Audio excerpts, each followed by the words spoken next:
My name is Jonathan Poritz. I've retired from two careers over many years, one as a professor of mathematics and computer science, another in parallel working in various companies and research centers on cryptology, artificial intelligence, and quantum computation. These days, I think of myself as a gig worker in the open education movement. And my name is Kathy Giuffre. I'm a retired professor of sociology. I spent 30 years researching and teaching about communities, networks, social movements, and collective action. It often seems like today the world is going through a kind of slow apocalypse, with genocidal violence, devastating climate change, global pandemic, and on and on and on, all horribly exacerbated by an awful rightward trend in politics in so many nations. As people who want to do something to make the world a better place, we have found it hard not to despair. But then we remembered that our various careers and lives have given us tools which we find useful and which we hope may be useful to you as we try to resist the slide into dystopia.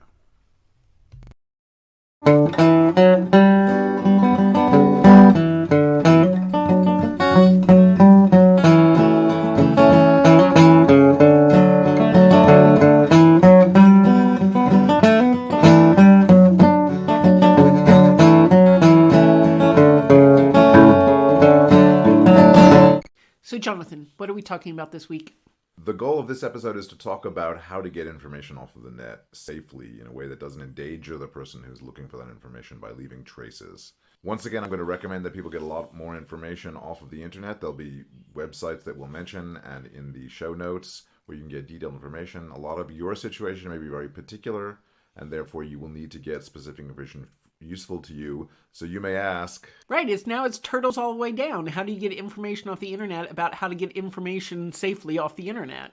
and that's a real problem. I think we have to assume that if you go to a public computer or if you use your phone and you just go to some websites and do some general research about how to be secure on the internet, that that is not suspicious activity. And then once you decide to take some of the actions that we are going to suggest today, you have to be much more careful. But there's no way to get this started without trusting someone. Yes, well, trust is the issue, isn't it? I agree. And as I laid my cards on the table in the episode about encryption, I strongly believe that community-built resources and the community working together is a better source of information and also, as we'll see today, software than commercially produced software. Before we jump into the details today, I want to mention the existence of something which is all around us in the world today, but which some people may not be aware of, and it's going to be a term I'm going to use quite a bit today. So that term is, well, there are a bunch of different ways of talking about it. The phrase people may have heard is open source software. I tend to use the acronym FLOSS, which stands for Free Libre Open Source Software. Some people call it free and open source software, so they call it FOSS. That is software which has been produced by people that they share with the community without cost. So it's free as in free beer is a famous expression about this. It's also free in that you're allowed to download it, copy it, modify it, adapt it to your purposes, examine the way it was written, see if you trust the way it was written. So it's free of other people's control. So it's free as in free speech. But Jonathan, that worries me because doesn't that also mean that bad actors could get in and monkey around with things? That is certainly true, but people get into it, and there are many, many people who look into this software. So with more eyes, there are more possibilities that people will discover flaws. And in fact, there's a lot of evidence that FLOSS software is much more secure. There are many fewer viruses and many fewer examples of problems with FLOSS software than there is with commercial. Sure, there have been some famous examples, but many fewer than the alternative, which is commercial software. All right, so with that aside, let's start talking about how you get information. So people today mostly get information off of their phones, I'm told. I'm old enough that I have trouble using my big fat fingers driving around on my phone screen. But we'll talk for a minute about phones, and then we'll go to another environment, which is computers or laptops and desktops. So phones. The problem with phones is that they're a much more complicated ecosystem. Smartphone has a computer chip. It also has an analog chip that talks to the phone system. There are two main families, and they both have their pros and cons. One is the family that has to do with iPhones that come from Apple, and the other Android phones, which run a different operating system. Android is mostly run by Google these days. So let me mention iPhones. So iPhones, I said, run by Apple. The operating system they run, that's the program that controls all the other programs, is called iOS. Apple makes security and privacy of iPhones one of the things they build their brand identity around. If you trust them, then you may think that they would work very hard to make security and privacy a real feature of their system. But if you don't trust them, then maybe you don't trust they've done it very well. There have been famous examples of information which was on locked iPhones that the FBI wanted access to. And it seemed eventually that there are security firms that were able to get in past all the security on the iPhones and quietly get out all the information. So I don't know that I really trust iPhones. It's a locked ecosystem. It's not FLOSS software. So it's entirely proprietary software. It's impossible to get in and look at what's going on. You have to trust Apple. One side note, as we speak today, the United Kingdom is trying by law to force Apple to install backdoors into all of their security software so that the authorities in the UK can access what is on people's iPhones. If they do that, it really breaks all of the security and privacy promises that Apple is making about their products. The other environment is Android phones. Android is based on a FLOSS operating system. It's based on the operating system called Linux, which is used on desktops and laptops, but they built a version for phones, and it is therefore potentially much more open, and more eyes have looked at it and found more flaws. But the version that almost everyone uses right now is entirely run by the Google Corporation, so every piece of software that you run on an Android phone these days tends to come from the Google Play Store, which is like the App Store on iPhones. The Google Play Store, where you can buy or download free apps for your Android phone. Do you trust them? Are they all FLOSS? Most of them are not FLOSS, so you cannot look at them, and you have to trust someone to see if you believe there's security. Jonathan, none of this seems very secure to me. I think it makes sense to have a certain amount of caution for certain security plans, as the Electronic Frontier Foundation described the thinking we have to do about this. I also use the phrase threat model. For certain threat models, a phone might be fine. If you are worried about your roommate snooping on your phone when you fall asleep, if it's locked, it's probably fine. If you're worried about state-level actors, I definitely think phones are not secure. There's really no way to make a phone completely secure. What about a burner phone? Can I get a burner phone, do my activities, and then be safe that way, then get rid of the phone?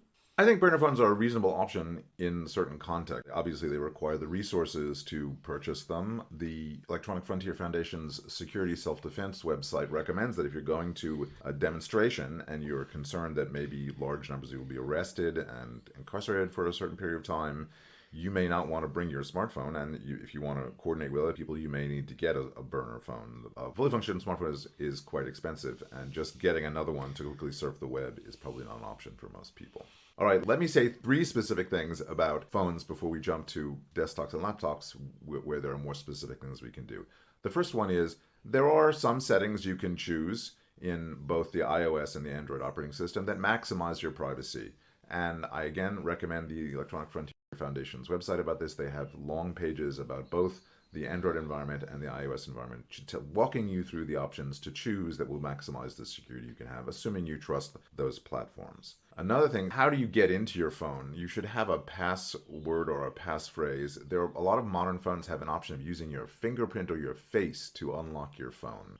If you care about your security, please don't use those other options. If you're unconscious, or even if you're conscious but are in a paddy wagon, your face is there. Your fingerprints may be there. At the moment in the United States, you cannot be required to give up your passcode or your passphrase in many legal circumstances. But it's much harder to prevent someone from just holding your phone up to your face when you're sitting there and using it to access to your machine in that way. So use something that's in your head that your conscious mind has to be released in order for you to get access to your phone. The last thing I want to say is there are other options in the phone world. There is a replacement for the Google Play Store under Android called F-Droid, which has a lot of FLOSS software that you can install on your phone under the Android operating system. And there is an entire replacement operating system, which is an entirely flossy version of Android that doesn't come from Google. That's called Graphene OS. There are various alternatives. If you're extremely concerned about the security of your phone, you may want to look into one of those options. There will be links in the show notes. Okay, let's talk about laptops and desktop computers. Again, there are 2 aspects to think about this. There's hardware and software. The hardware is much more diverse, and the software is much more diverse as well in sometimes useful ways. Let's briefly about hardware. The thing we have to worry about with a laptop or a desktop is if someone has access to your hardware, then they can really surveil you. That means like someone has your laptop.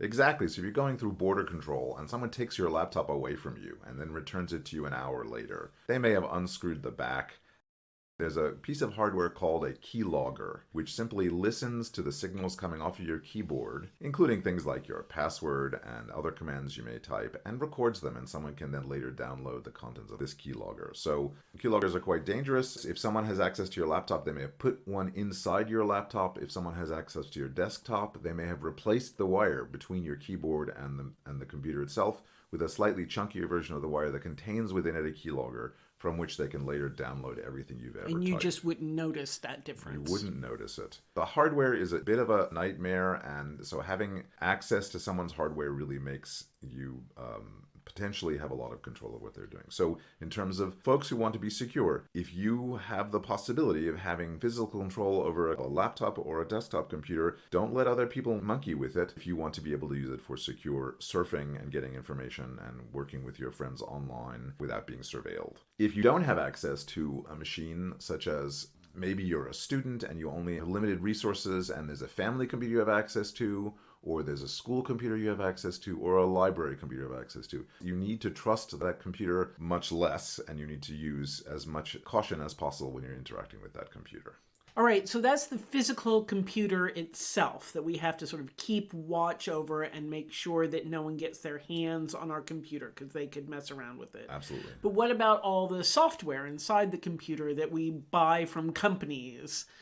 Exactly. So there's a much richer software environment in the laptop and desktop world. There are three major platforms to think about here. There's Windows, comes out of the Microsoft Corporation. There's the Mac OS, which comes out of Apple. And there is an entirely FLOSS operating system, which is called Linux. As we said before, with Android is based on Linux and presents a different set of problems on a phone, and iOS on an Apple iPhone presents a different set of problems. In the same way, a laptop or a desktop, there are the two proprietary systems, Mac OS and Windows, and there's the entirely free and openly examined by the community system called Linux. So if you have an option, you might want to switch to using Linux. It's a more secure one. And in fact, the most security I can possibly offer you is by using a small piece of hardware to run Linux on a desktop or a laptop. So tell me about that. How do we do that? Sure. So that's a great option. It's the one that is going to give you really the most security in this complicated security environment. And the way to do that is to get this free and open source operating system called Linux and to install it on a thumb drive. There is, fortunately, an organization that has created a version of the entire Linux operating system loaded with security software and tools that will protect you when you're surfing on the internet. And it's called Tails. And you can get information about this on our website, tails.net. That's spelled Tails.net. So what do we do with this?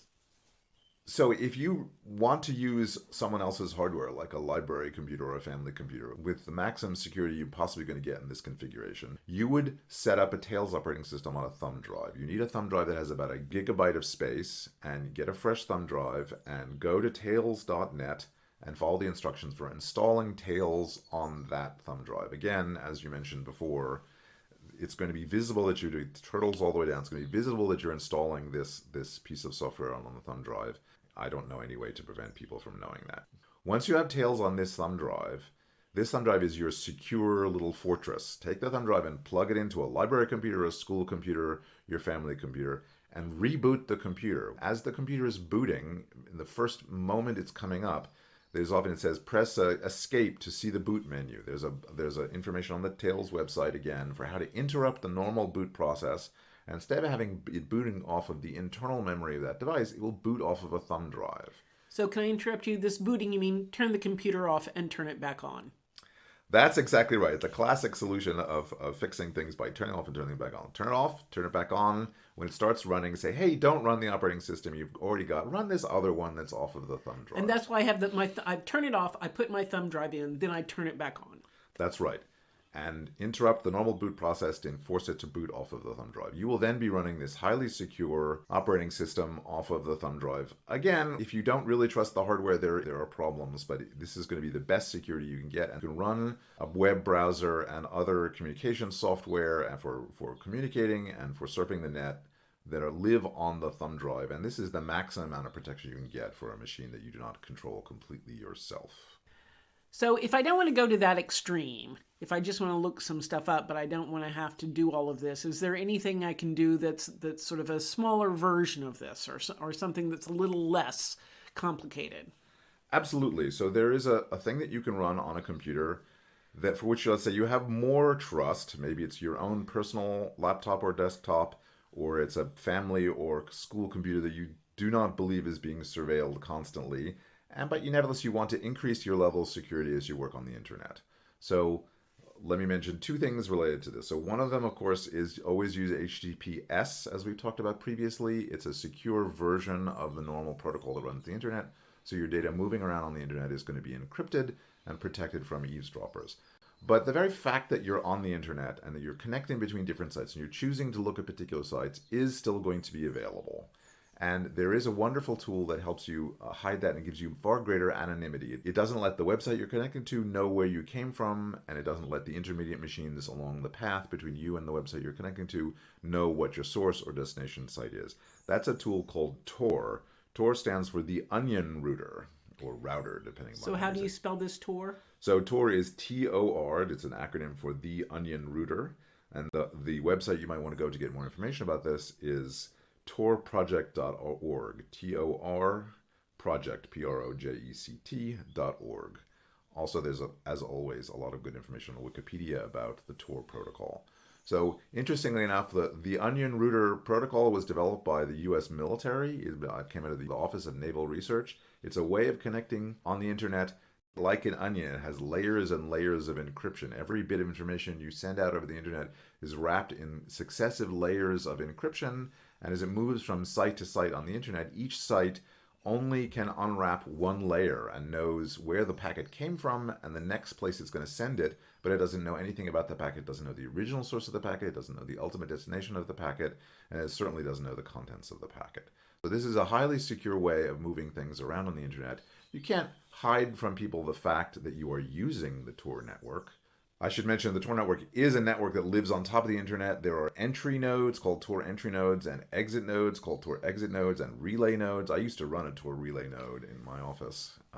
But none of this makes any sense to me, Jonathan. I have no idea what you're talking about, an entry point or thing. I'm just a person who's trying to organize something, say a moment of resistance.